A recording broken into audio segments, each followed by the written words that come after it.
Nellore rural Narayana Reddipeta 1వ division నందు 3 phase current ప్రారంభోత్సవానికి విచ్చేసిన రూరల్ ఎమ్మెల్యే కోటంరెడ్డి శ్రీధర్ రెడ్డి పాల్గొని ప్రారంభించడం జరిగింది. అనంతరం మీడియాతో మాట్లాడుతూ 1వ డివిజన్ నారాయణ రెడ్డిపేట నందు 1,20,00,000 రూపాయలతో 3 ఫేజ్ కరెంటు పూర్తి చేయడం జరిగిందని, కూటమి ప్రభుత్వంలో సీఎం చంద్రబాబు నాయుడు సహకారంతో ఈ పనులన్నీ పూర్తి చేయడం జరిగిందని మీడియా ద్వారా తెలియజేశారు.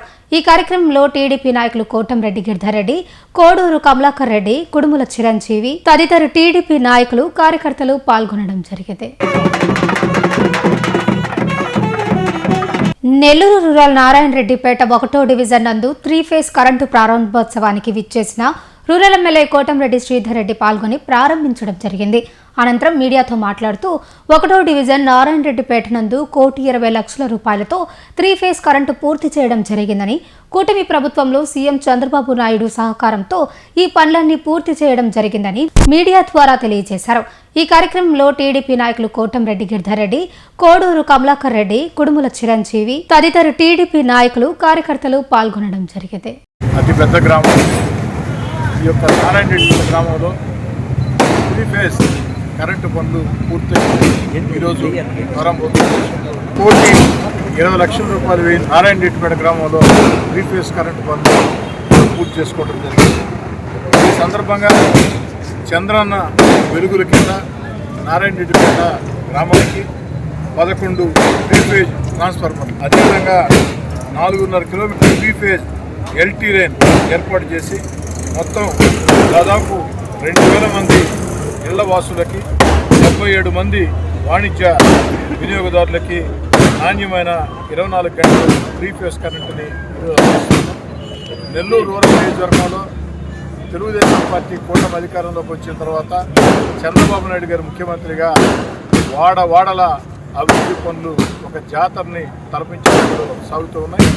ఇప్పటికే నెల్లూరు రూరల్ నియోజకవర్గంలో అక్షరాల వివిధ శాఖల కింద 370 కోట్ల రూపాయల వ్యయంతో, అక్షరాల 370 కోట్ల రూపాయల వ్యయంతో నెల్లూరు రూరల్ నియోజకవర్గంలో అటు నగర కార్పొరేషన్ కానీ, అటు పంచాయతీలు కానీ, అదేవిధంగా విద్యుత్ శాఖ కానీ, ఇరిగేషన్ శాఖ కానీ, రోడ్లు భవనాల శాఖ కానీ అన్నీ కలిపి మొత్తం దాదాపుగా 370 కోట్లు, జాతీయ రహదారుల మీద ఫ్లైఓవర్లు కానీ ఇవన్నీ కూడా.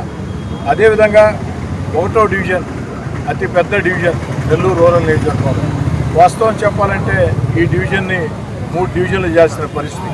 ఈ 1వ డివిజన్కి తెలుగుదేశం పార్టీ కూటమి అధికారంలోకి వచ్చిన తర్వాత అక్షరాల 5,72,00,000 రూపాయలు, 5,72,00,000 రూపాయలు ఈ 1.5 సంవత్సరంలో తెలుగుదేశం పార్టీ కూటమి అధికారంలోకి వచ్చిన తర్వాత అభివృద్ధి పనుల కోసం వివిధ రకాలు ఏదైతే రోడ్లు, కాలువలు, వివిధ రకాల అభివృద్ధి పనుల కోసం నిధులు కేటాయించి దాదాపుగా 90% పనులు కూడా పూర్తి చేసుకున్నాం. కొన్ని పనులు సాగుతూ ఉన్నాయి. ఈ 5,72,00,000 రూపాయలు కాకుండా ఏదైతే 1,20,00,000 రూపాయల వ్యయంతో ఈరోజు 3 ఫేజ్ కరెంటు పనులకి మనం ప్రారంభోత్సవం చేసుకున్నాం. శంకుస్థాపనలు కాదు, ప్రారంభోత్సవం చేసుకున్నాం.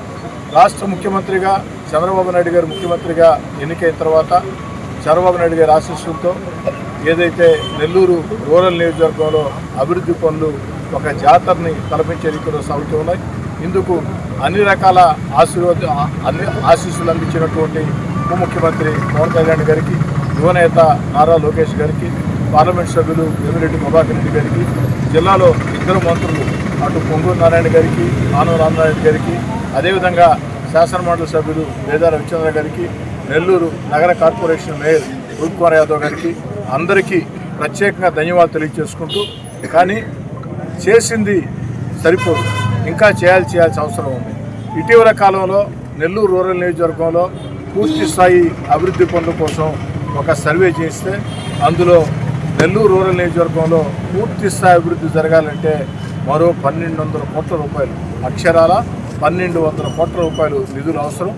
దశల వారీగా, అవకాశాల వారీగా ఎన్ని రకాల అవకాశాలు ఇచ్చినా అన్ని రకాల అవకాశాలని మీ కోటంరెడ్డి శ్రీధర్ రెడ్డిగా స్థానిక శాసనసభ్యుడిగా సాధించి నా శక్తికి మించి ఈ యొక్క ప్రాంతంలో, ఎందుకంటే వరుసగా 1-3 సార్లు ఒకే నియోజకవర్గంలో భారీ మెజార్టీలతో నన్ను ఎమ్మెల్యే గెలిపించిన దానికి నెల్లూరు రూరల్ నియోజకవర్గానికి ఎంత చేసినా తక్కువే.